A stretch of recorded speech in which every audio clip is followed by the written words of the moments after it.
Hello all you amazing people, we just got ourselves another mod drop in Baldur's Gate 3 for console players, and there's 8 new mods here with some pretty cool ones that I know some people have been waiting for a while.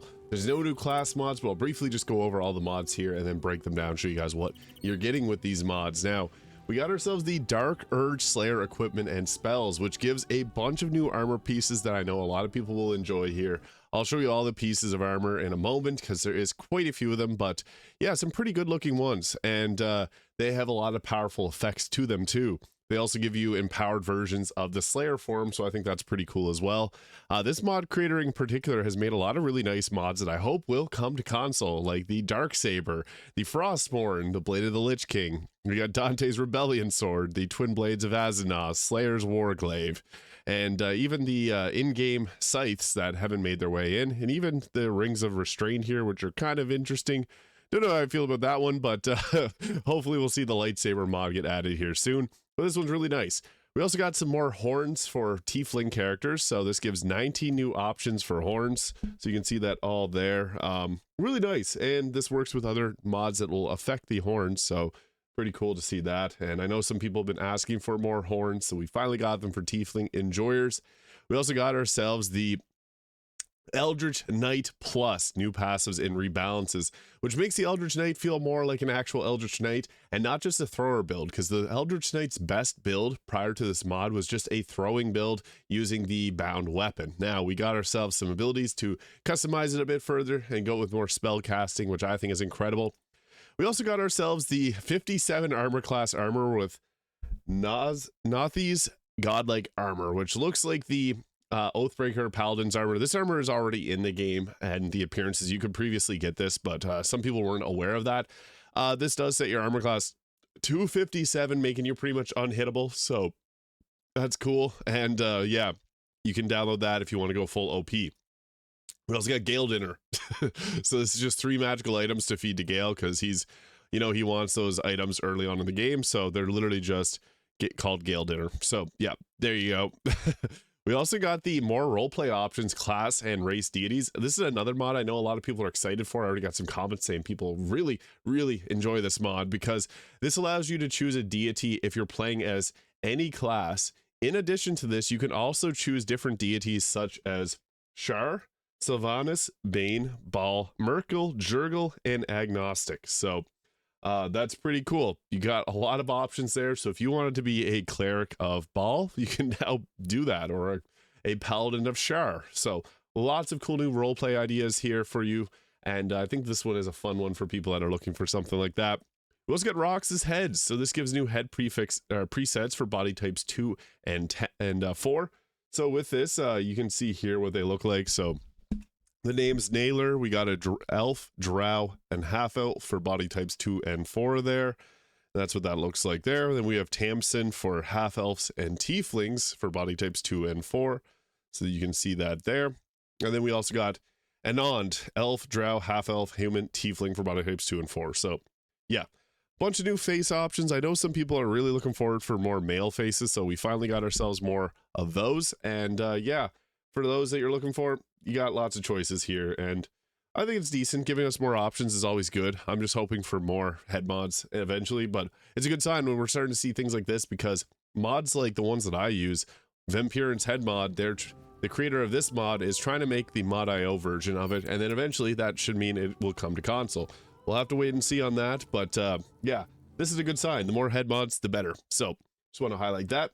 And then we also got the unlock level curve XP times 0.5. That's kind of hard to read, but basically what it means is the experience requirements for classes is halved. So you can hit level 20 a lot easier.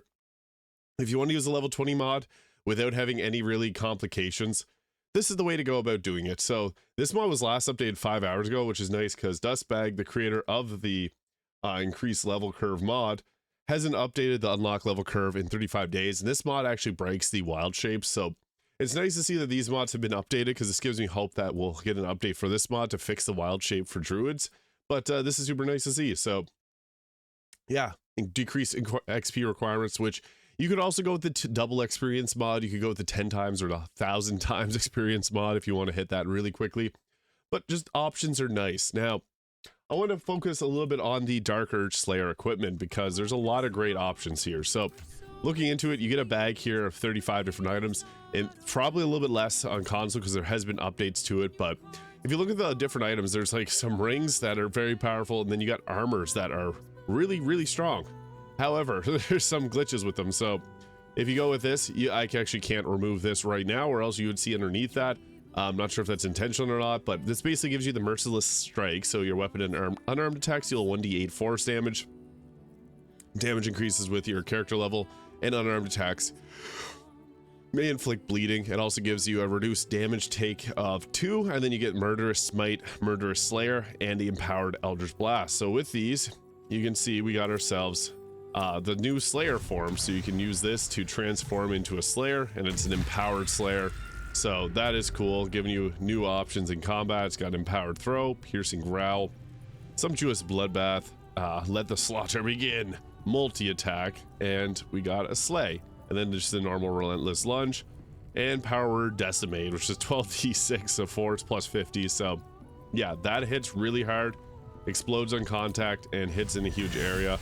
Can't really do that right now, or else I'll just destroy everyone in the camp. But yeah, we got ourselves a new wild shape form, so you can also dismiss this. Not really wild shape, but if you want a transformation, you got that there. So it's really cool, and lots of different armor choices. So we also, I know a lot of people are looking forward to this, we got the Dream Guardian armor. So yeah, this is huge because I know a lot of people were waiting for this armor to appear, but we now have it. So you can literally go ahead and make yourself a Dream Guardian.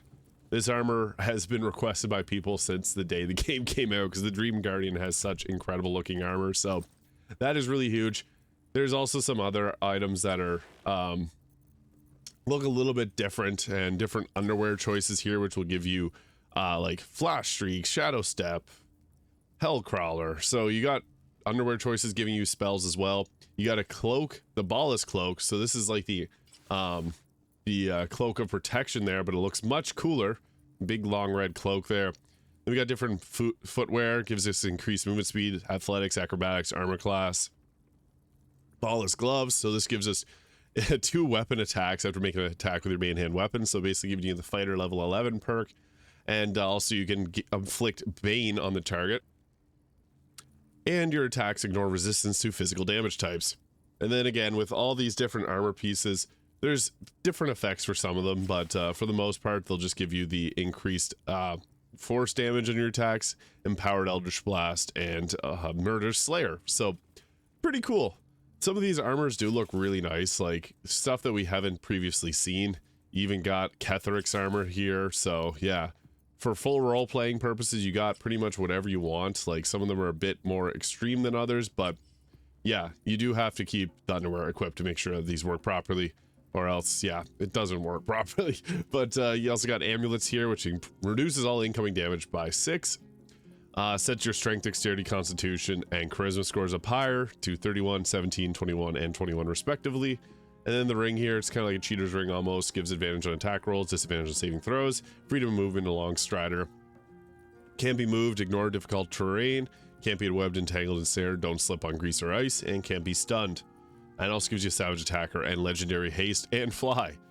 So yeah, there's some pretty cool benefits here. And then also this one gives you the most bloody inheritance. The Dreadlord Ball looks favorably upon as chosen. You can cast Stunning Gaze and your critical hit attack roll requirements reduced by 2. So with all this, you're very strong. And then we also get ourselves the First Blade of the Chosen. So at level 6, gives you increased critical hit chance. Creatures hit with this are marked for death. True Strike Riposte. And the Dark Urges, as you level up, the Blade of the Chosen will progressively enhance itself and deal more damage from all sources. So yeah, it gets strong very quickly. And then the Crimson Second Blade of the Chosen here, so similar effects, but it gives us increased movement speed, immunity to fall damage, and it also powers up as we level up. So yeah, some very powerful weapons here, but I think that is more so for people that want to cheat on the game. Now, we'll show off the Eldritch Knight. Actually, in the interest of your guys' time, I'll just read through the list here so you guys can see what you get. So at level 3, you get another cantrip known at once you get to pick the subclass, so another cantrip.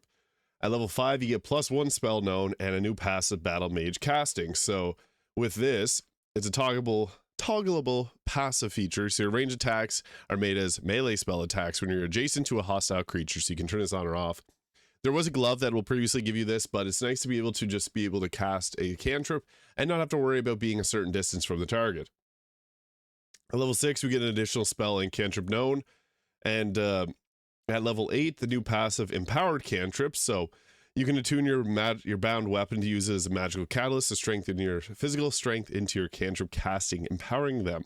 Your cantrips deal 1 additional damage plus half your strength or dexterity modifier. So a little bit extra damage. Nice. Not broken also.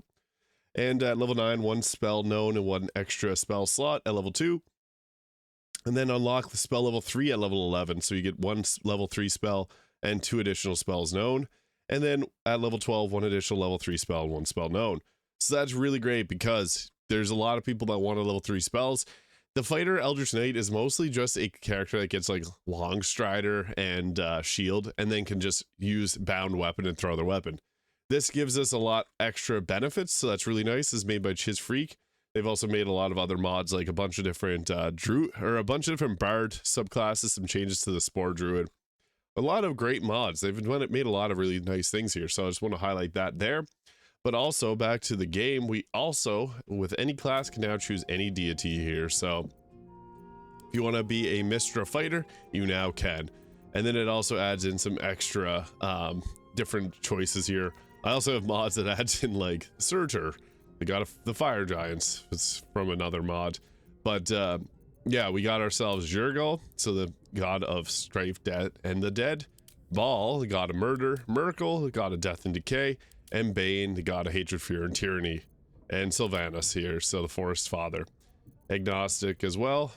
So yeah, if you want to be a cleric of Baal, you can now do that. Or a cleric of Bane, cleric of Jurgal. So yeah, no spoilers on who Jurgal is, but you do meet them in the game. But yeah, lots of great new mods got added here today, and let's hope that we get some more this week, because a mod drop on Monday. Last time we got that, we had 3 mod drops that week, so let's hope for some more. And yeah, I'll be posting videos anytime there's a new console mod drop, so hit the subscribe button if you haven't already for the future notifications of those videos coming out. Also, yeah, have yourself a great day, and I'll see you guys all in the next video.